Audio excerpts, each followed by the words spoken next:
Vai, olha. Vocês vão pra rua e não vem. E é cachorro de caça, né? Olha lá, ai meu Deus. Olha os cachorros de caça, olha lá os cachorros de caça. Esses que acham os coelhos. Claro. Olha, agora eu já tô filmando. Eles são mansos? Não. São mansos? O cão é. É?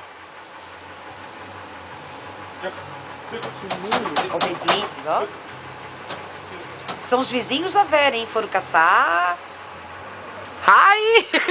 Muito frio. Dá pra pegar neve agora, tá caindo um pouquinho. Os floquinhos. Eles chegaram da caça. Esse povo chegou da caça. Eles... Também... Olha a espingarda, olha a espingarda. Uau! Ai, o Cláudio ia amar isso aí, olha só. Oh, olha o tamanho. Meu marido... Olha a Kátia chegando. Kátia? É cabelo curto, é Kátia. É que nem a nossa lá nesse dele. Só que 2 canos, É o esse, tio, tá, é o irmão? tio. Ela veio cumprimentar o tio. Tu, mãe? Você tá com hoje? Se o Marcelo ficar sozinho. Obedientes, os cachorros, ó. Ó, tu vai chamar o filho do meu navio, vai. Vai chamar a Jéssica do navio. É a Jéssica do meio. Só tá as duas em casa.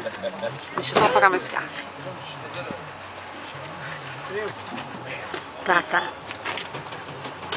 Ô Pedro, que emoção. Esse vídeo caindo, foi ó. inesperado. Óbvio. Rita, esse vídeo foi pro Clóvis. Esse é pro Clóvis. Esse é pro Clóvis. Olha, Clóvis, a roupa de caça, bota, olha a cervejinha, eles estão tomando uma cervejinha, chegaram da caça, tudo alegre. Essa é a namorada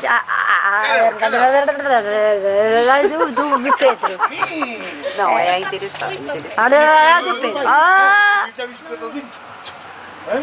Ô Cássia, esse aí é teu tio. Ô Kátia, é teu tio ele? É teu tio? É. Ah. Hello. Eles viram elas nascer, Pequenininho. vá. Esta praticamente nascendo. Ó, Ó, essa fita de vídeo vai pro Brasil, pro marido dela ver. Outra Você já vem. é aí.